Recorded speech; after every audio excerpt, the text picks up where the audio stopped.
Arif sir നമസ്കാരം. മലയാളത്തിന്റെ പ്രിയങ്കരനായ നടനാണ് ജയസൂര്യ.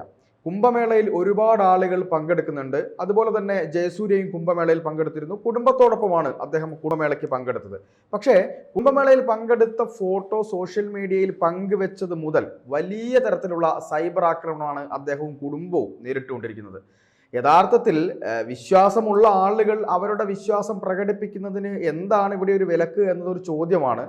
അദ്ദേഹത്തെ പോലുള്ള ആളുകൾ, ഇനി അദ്ദേഹം സെലിബ്രിറ്റിയോ അല്ലാത്ത ആളോ ആരോ ആവട്ടെ, ഒരാളുടെ വിശ്വാസം പ്രകടിപ്പിക്കുമ്പോൾ അയാളെ സംഖ്യയായി ചിത്രീകരിക്കുക എന്നുള്ളൊരു ട്രെൻഡ് വല്ലാതെ കൂടി വരുന്നു എന്നുള്ളതാണ് ഇപ്പോൾ കാണാൻ കഴിയുന്ന ഒരു കാഴ്ച.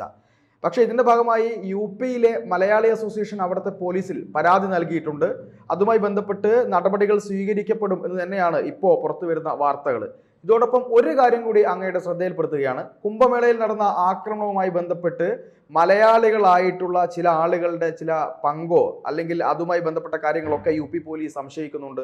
ഈരാറ്റുപേട്ട മൂവാറ്റുപുഴ ഭാഗത്തുള്ള ചില ആളുകളിലേക്ക് അന്വേഷണം വ്യാപിപ്പിക്കാനുള്ള സാധ്യതയുണ്ട് എന്നും കൂടെ കാണുന്നുണ്ട്. കേരളത്തിൽ മാത്രം ഈ ഒരുതരം എന്താ പറയുക, സുഡാപ്പിത്തരത്തിന് വല്ലാത്ത രീതിയിൽ ഒരു കുംഭമേളയൊക്കെ ഇങ്ങനെ ചൊറിച്ചിൽ തട്ടിക്കുന്നുണ്ട്. എന്തായിരിക്കും സാർ ഇവർക്ക് ഇങ്ങനെ ചൊറിയാനുള്ള കാരണം? നമസ്കാരം. നമ്മുടെ നാട്ടിൽ സംഘപരിവാർ ആശയങ്ങളെ വിമർശിക്കുക എന്ന് പറയുന്ന സംഗതി ഒരു നൂലില്ലാത്ത പട്ടം പോലെ പോയിക്കൊണ്ടിരിക്കുകയാണ്.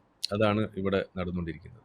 അതായത് ഏതെങ്കിലും വിധേന നിങ്ങൾക്ക് എതിർക്കേണ്ടതായിട്ടുള്ള സംഗതികൾ ഉണ്ടെങ്കിൽ അതിനെ എതിർക്കാൻ തക്കതായ കാരണങ്ങൾ കണ്ടെത്തി അതിനെ എതിർക്കുക എന്നുള്ളതാണ് അതിൻ്റെ രീതി. അതിപ്പോൾ സംഘപരിവാർ വിമർശനമായാലും ശരി, ഇസ്ലാം മത വിമർശനമായാലും ശരി, ഏത് തന്നെ ആയാലും ചെയ്യേണ്ടത് അങ്ങനെ തന്നെയാണ്. ഇപ്പോൾ കമ്മ്യൂണിസത്തെ വിമർശിക്കുമ്പോൾ പോലും നമ്മൾ പിണറായി വിജയൻ മുണ്ടെടുത്തത് ശരിയായില്ല എന്നതുകൊണ്ടല്ല നമ്മൾ കമ്മ്യൂണിസത്തെ നമ്മൾ വിമർശിക്കുന്നത്. ആ സാമ്പത്തിക അന്ധവിശ്വാസം എന്നുള്ള രീതിയിലാണ് അതിനെ നമ്മൾ കാണുന്നത്.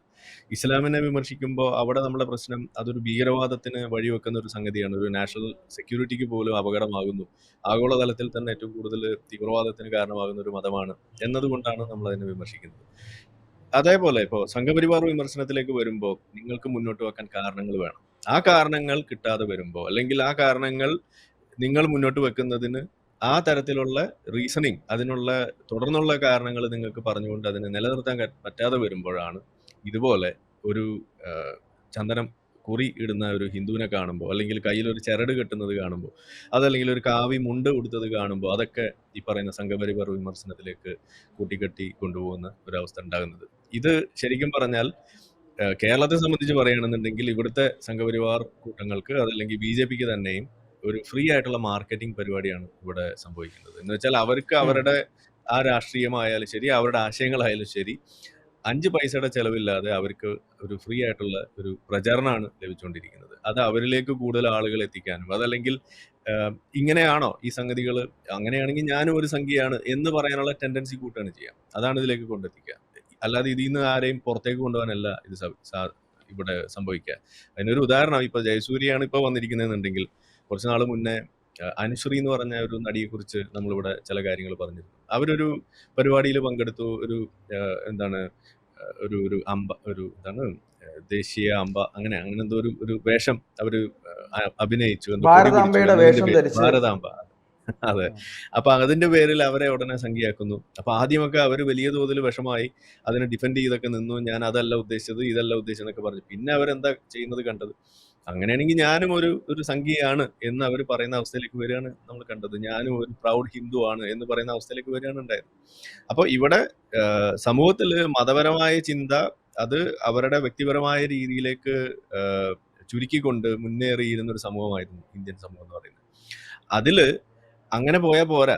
നിങ്ങൾ എവിടെയാണെങ്കിലും മതത്തെക്കുറിച്ചുള്ള ചിന്ത വരണം. ആ തരത്തിലുള്ള ഒരു ചാർജിങ് നടത്തിക്കൊണ്ട് ഇവിടെ ഇതിനെ ഒരു വലിയ ചർച്ചാ വിഷയമാക്കി നിർത്തുന്നതിൽ വലിയ പങ്ക് ഇവിടുത്തെ ഈ ഇടതുപക്ഷത്തിനും അവരോടൊപ്പം കൂട്ട് ചേർന്നുകൊണ്ട് ഇവിടെ നടത്തുന്ന ഈ ന്യൂനപക്ഷ വർഗീയത അത് പുലർത്തുന്ന ആളുകൾ ആര് തന്നെയായാലും, അതിൽ ആരാണെന്ന് നമുക്ക് പറയാൻ തന്നെ അറിയാം, അവരും കൂടി ചേരുമ്പോഴാണ് ഇത് സത്യത്തിൽ വലിയ തോതിൽ ചർച്ചയാവുന്ന ഒരു വിഷയം ഉണ്ടാകുന്നതും ബാക്കിയുള്ള ആളുകളും മതം പറയാനും അതിൽ അഭിമാനം കൊള്ളുന്ന അവസ്ഥ ഉണ്ടാക്കാനുള്ള ഒരു വഴി വെക്കുന്നതും അങ്ങനെയാണ്. അതായത് സാർ, ഈ കേരളത്തിൽ ഇങ്ങനെ ഏതൊരാൾക്കെതിരെയും ഇങ്ങനെ എന്താണ് സംഘിപ്പട്ടം ചാർത്തി കൊടുക്കുക എന്നുള്ളതാണ് ഇപ്പോൾ സാറ് പറഞ്ഞ് നിർത്തിയെടുത്തു നിന്ന്. അതായത് ഞാനൊരു BJP അനുഭാവിയോ RSSോ ഒന്നും അല്ലാതിരിക്കെ ഞാൻ എൻ്റെ വിശ്വാസത്തെ അല്ലെങ്കിൽ ക്ഷേത്ര ദർശനം നടത്തുന്നു, ഒരു കുറി തൊടുന്നു, ഇപ്പോൾ എൻ്റെ പിറന്നാൾ ദിനത്തിൽ എന്തെങ്കിലും ഒരു ഭക്തിപൂർവമായ ഒരു പോസ്റ്റ് ഇടുന്നു, അപ്പോൾ തന്നെ ഇവൻ സംഘിയാണ് എന്ന നെറേഷൻ കൊണ്ടുവരുമ്പോൾ ഹിന്ദുക്കളായിട്ടുള്ള ആളുകളെല്ലാം സംഘികളാണ് എന്ന നെറേഷൻ കൊടുക്കുകയും അവിടെ സാറ് പറഞ്ഞതുപോലെ അവസാനം എൻ്റെ വിശ്വാസമാണ് ഈ സംഘിത്തരമെങ്കിൽ യെസ് ഞാൻ സംഘിയാണ് എന്ന നിലയിലേക്ക് ആളുകളെ കൊണ്ടുപോകുന്ന വിധത്തിലേക്കാണ് കാര്യങ്ങൾ പോകുന്നത്.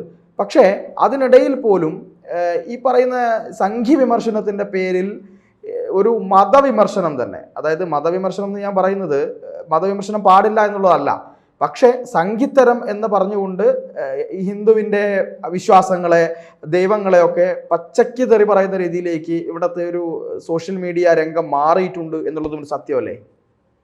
അത് തന്നെയാണ് ഞാൻ സൂചിപ്പിച്ചത്. അതാണ് ഇവിടുത്തെ ഇപ്പൊ നടന്നുകൊണ്ടിരിക്കുന്ന കാര്യം എന്ന് മാത്രമല്ല ഞാൻ പറഞ്ഞത്, അത് അപകടമാണെന്നും അത് മതം എടുക്കാത്ത ആളുകളെ കൊണ്ട് പോലും മതത്തിലേക്ക് കൂടുതൽ ചേരാൻ അത് വഴിവെക്കുമെന്നും അത് വ്യക്തി ജീവിതത്തിന്റെ രഹസ്യ കലവറകളിൽ സൂക്ഷിച്ചു വെച്ച് നടന്നിരുന്ന ആളുകളെ കൊണ്ട് അത് അവരുടെ എന്താണ് തിണ്ണയിലേക്ക് കൊണ്ടുവരുന്ന അവസ്ഥ ഉണ്ടാക്കിക്കുകയും അതുകൂടാതെ അതിൽ ഒരു അഭിമാനം കൊള്ളുന്ന അവസ്ഥയിലേക്ക് കൊണ്ടെത്തിക്കുകയും ചെയ്യുന്നു എന്നതാണ് ഇതിൽ അപകടം. അപ്പോ ഇത് കൂടുതൽ ഇപ്പോ എന്നാൽ ഞാനും ഒരു സംഖ്യയാണ് എന്ന് പറയുമ്പോൾ സംഭവിക്കുക എന്താണ്, അവരുടേതായിട്ടുള്ള രാഷ്ട്രീയം ഇപ്പൊ ഞാൻ സാധാരണ പറയുകയാണെന്നുണ്ടെങ്കിൽ ഇപ്പോൾ RSS എന്ന് പറയുന്ന ഒരു സംഘടന, ഒരു ഹിന്ദുത്വ എന്ന് പറയുന്ന സംഗതിയിൽ RSS എന്ന് പറയുന്ന സംഘടന മാത്രമല്ലല്ലോ ഉള്ളത്, അതിനകത്ത് വളരെ തീവ്രമായ ചിന്തയുള്ള സംഘടനകളുണ്ട്. ഇപ്പൊ ബജ്രംഗ് ദളോ അല്ലെങ്കിൽ സനാതൻ സംസ്ഥ എന്നൊക്കെ പറയുന്ന സംഘടനകളൊക്കെ ഉള്ളപ്പോ അതിലേക്ക് കൂടുതൽ അങ്ങനെയുള്ള സംഗതിയിലേക്കൊക്കെ കൂടുതൽ പോയി കഴിഞ്ഞാൽ, ഇപ്പോൾ വളരെ തീവ്രമായ രീതിയിലേക്കൊക്കെ പോയി കഴിഞ്ഞാൽ ഇവിടെ ഒരു മുസ്ലിമിനെ പോലും ജീവിക്കാൻ അനുവദിക്കരുത് എന്ന് പറയുന്ന തലത്തിലുള്ള തീവ്ര സംഘടനകളുണ്ട്. അവരിലേക്കൊക്കെ ആണ് ഇവർ ചെന്നെത്തുന്നത് എന്നുണ്ടെങ്കിൽ അതിനാരാ വഴി വെച്ചെന്നാണ് നമ്മൾ ചോദിക്കുന്നത്. ചെന്നെത്തിക്കഴിയുമ്പോൾ ഉണ്ടാവുന്ന പ്രശ്നങ്ങളെ വിമർശിക്കാനോട് ഇഷ്ടം പോലെ ആളുണ്ടാവും. ഒരു രീതിയിലും അങ്ങനെ ചിന്തയില്ലാതെ അവരുടെ അന്നന്നത്തെ ജീവിതം നോക്കി കുറിയും വരച്ച് അന്ന് എന്തെങ്കിലും ജപിച്ച് ഒരു വഴിയിലൂടെ നടന്നു പോയിരുന്ന ആളുകളെ കൊണ്ട് ഇതുപോലെ തീവ്രമായ ചിന്തയിലേക്ക് എത്തിച്ചത് ആരാണ്? ഇതാണ് നമ്മൾ ചർച്ച ചെയ്യേണ്ടത്, ഇതാണ് നമ്മൾ ചോദിക്കേണ്ടി വരിക. ആ സമയത്ത് ഇവരാരും കാണില്ല. ആ സമയത്ത് ഇതെല്ലാം കൂട്ടിക്കെട്ടി ഇതെല്ലാം ഹിന്ദുക്കളാണ് ചെയ്യുന്നത് എന്ന രീതിയിലേക്ക് കൊണ്ടുവന്ന് സാധാരണ ഹിന്ദുവിനെ പോലും ഇവിടെ തീവ്രവാദിയാക്കുന്ന അവസ്ഥയിലേക്കാണ് വരിക. ഇതൊക്കെ പറയുമ്പോൾ ആർക്കും മനസ്സിലാവില്ല. ഞാൻ തിരിച്ചു ചോദിക്കുകയാണ്, ഇപ്പോൾ ഒസാമ ബിൻ ലാദൻ നിസ്കരിക്കുന്ന ആളാണ്, മമ്മൂട്ടി നിസ്കരിക്കുന്ന ആളാണ്. അപ്പൊ മമ്മൂട്ടി നിസ്കരിക്കുന്ന ഒരു ഫോട്ടോ അല്ലെങ്കിൽ ഒരു വീഡിയോ വന്ന് പെരുന്നാൾ നിസ്കാരത്തിനൊക്കെ മമ്മൂട്ടി ഒന്നാം നിരയിൽ വന്ന് ഇങ്ങനെ കൈ കെട്ടുന്നതൊക്കെ വലിയ വാർത്തയാണ് ഇവിടെ. മമ്മൂട്ടി അവിടെ പോയി എന്നൊക്കെയാണ് പറയാം. അത് വെച്ചിട്ട് ഓക്കെ അപ്പൊ മമ്മൂട്ടി ഇപ്പൊ ഒരു ഒസാമ ബിൻ ലാദൻ അനുയായിയായി ഒന്നും ഇവിടെ ആരും പറയാറില്ല. അത് പറയേണ്ട ആവശ്യമില്ല എന്നുള്ളതാണ്. പക്ഷെ ഈ വശത്തേക്ക് വരുമ്പോൾ ആ ഒരു പ്രശ്നം അവർക്ക് കാണാൻ സാധിക്കുന്നില്ല എന്ന് മാത്രമല്ല, സാധാരണ ഹിന്ദുവിനെയും കൊണ്ട് കെട്ടുന്നത് ഇതുപോലെയുള്ള ചില സംഗതിയിലേക്ക് ആകുമ്പോൾ അത് എന്താണ് ഇതിന്റെ ആത്യന്തികമായ ഒരു ഔട്ട്കം ഉണ്ടാവുക എന്നുള്ള ആ ഒരു ഭീകരത അതവർക്ക് മനസ്സിലാവുന്നില്ല, അതിന്റെ ദോഷം മനസ്സിലാവുന്നില്ല എന്നുള്ളതാണ് നമ്മളുടെ പ്രശ്നം. എന്റെ പ്രശ്നം അതാണ്. തീർച്ചയായിട്ടും. എന്തായാലും ഈ പറയുന്നത് പോലെ ഈ RSS വിമർശനത്തിന്റെ പേരിൽ അല്ലെങ്കിൽ സംഘപരിവാർ വിമർശനത്തിന്റെ പേരിൽ അതിലും വലിയ തീവ്രമായ സംഘടനകളിലേക്ക് ആളുകളെ എത്തിക്കുന്ന ഒരു റിക്രൂട്ട്മെന്റ് ഏജൻസിയായി ഇവിടുത്തെ സോഷ്യൽ മീഡിയ മാറാതിരിക്കട്ടെ എന്ന് മാത്രം പറയാം. അതാണ് അങ്ങയുടെ വാക്കുകളിലൂടെ മനസ്സിലാക്കുന്നത്. എന്തായാലും ഈ ചർച്ചയുമായി സഹകരിച്ചതിന് ഒരുപാട് നന്ദി സാർ. Thank you. കൂടുതൽ വാർത്തകളും വിശേഷങ്ങളും നിങ്ങളിലേക്ക് എത്താൻ ABC മലയാളം സബ്സ്ക്രൈബ് ചെയ്യുക, ബെൽ ബട്ടണും അമർത്തുക.